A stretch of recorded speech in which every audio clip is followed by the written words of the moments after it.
Good afternoon, welcome to today's press conference to preview our Premier League game against Watford. We're going to begin today's press conference with the usual broadcast section. If you'd like a question today, please use the raise hand function on Zoom and we'll get round to as many of you as we can. We're going to begin today's press conference with Geraint Hughes from Sky Sports News. Over to you. Thanks, Adi. Hi, Thomas. Hi. Thomas, can I first of all start off with, I suppose, an all-encompassing question sort of about injury news and also an update on Romelu Lukaku. It was very good for many people to see him coming on the other day. Just an update on where he is and how you can possibly use him going forward. Also with team news ahead of the game. Well, with Romelu it's pretty easy. He came on and he continued to train. There's no reaction from his injured ankle.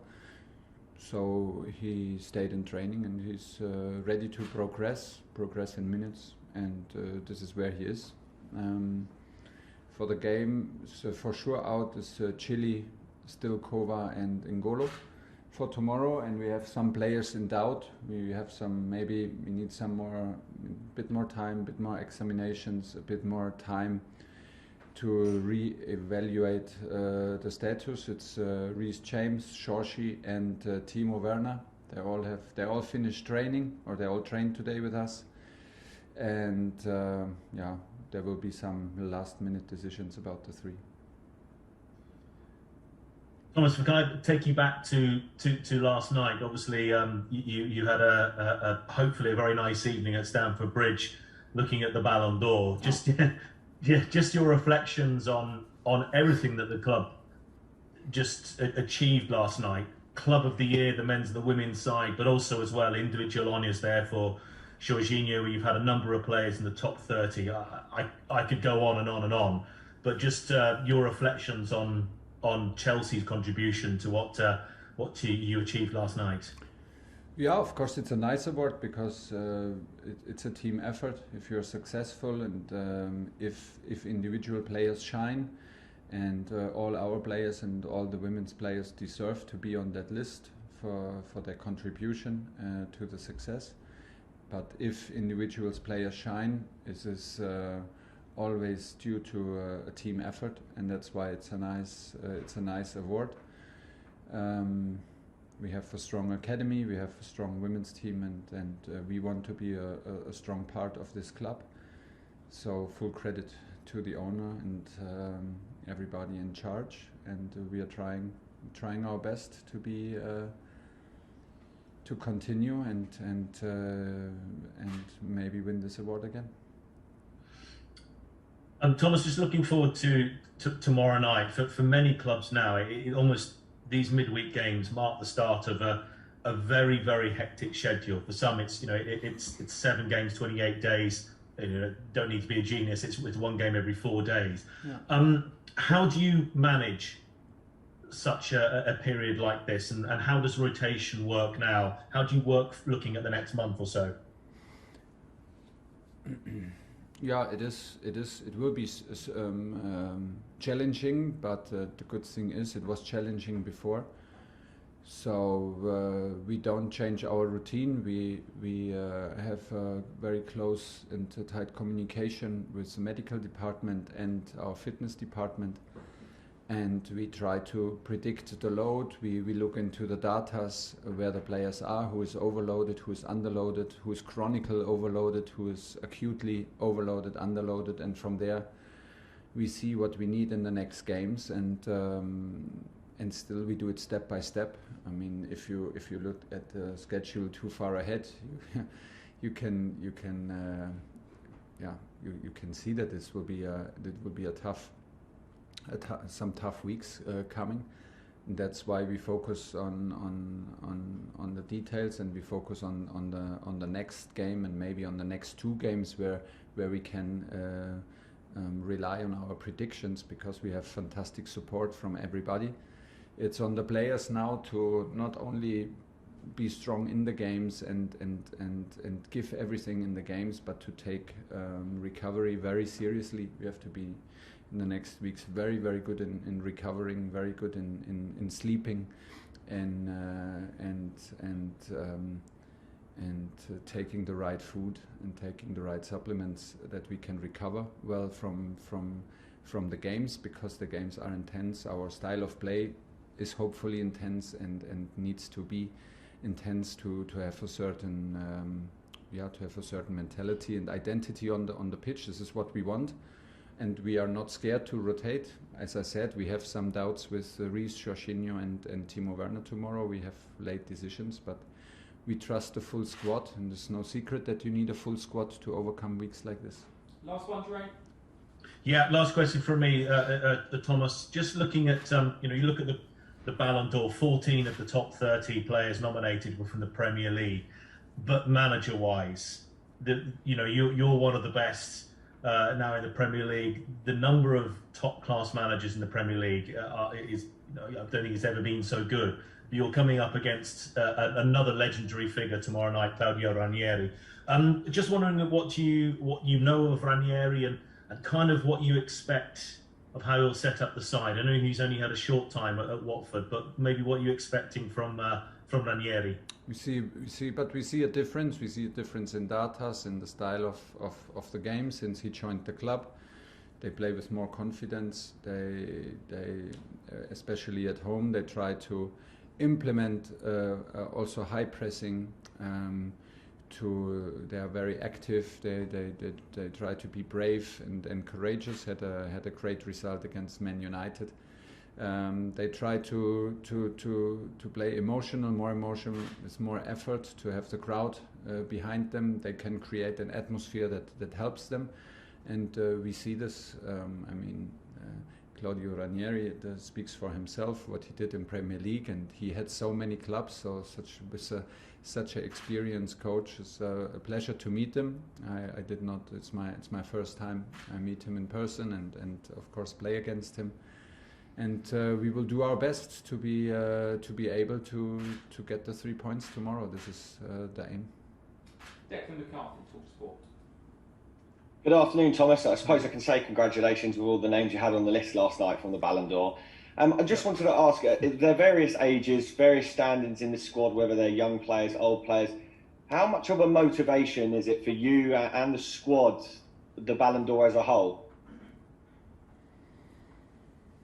For me personally, not so much, because I have huge doubts about individual awards in this game, because the game is very complex. It's related to a lot of luck, and it's a team effort. You can not one single player can win a match of football. It's simply not possible, and that's why I'm happy when I have the chance to work in a club where we have so many nominees, where we have such a strong academy, a strong women's team. It shows the ambition of the club, it shows the target, and this is what drives us, this is what makes us happy and what motivates us. We don't do what we do to have in the end the individual award, but when you have a lot of nominees and when you get a prize like this yesterday, it is the proof that we showed that the club is what the club is all about and how the club is built, and it's on us, on me, and everybody who works in this club to drive things forward. Point. And of course, football's all about opinions, Thomas. Were you expecting Robert Lewandowski to come out as the number one last night? Oh, I take my right to not have an opinion on this one. We had ourselves a player who won all major trophies and was hugely involved, so it would have not been a surprise if he lifted the trophy. But listen, it was a choice, and I think it's election, and when it's elected you have to take it, and if you like it or not, you accept it, and life goes on pretty easy after yesterday evening. George Cummings, 5 Live. Thanks, Adrian. Thomas, hello. I mean, I know you might not comment on Jorginho not winning it, but surely his Chelsea teammates are surprised. I mean, what more did he have to do? He won the Euros, the Champions League. Were the Chelsea players surprised he didn't have that trophy in his hands this morning?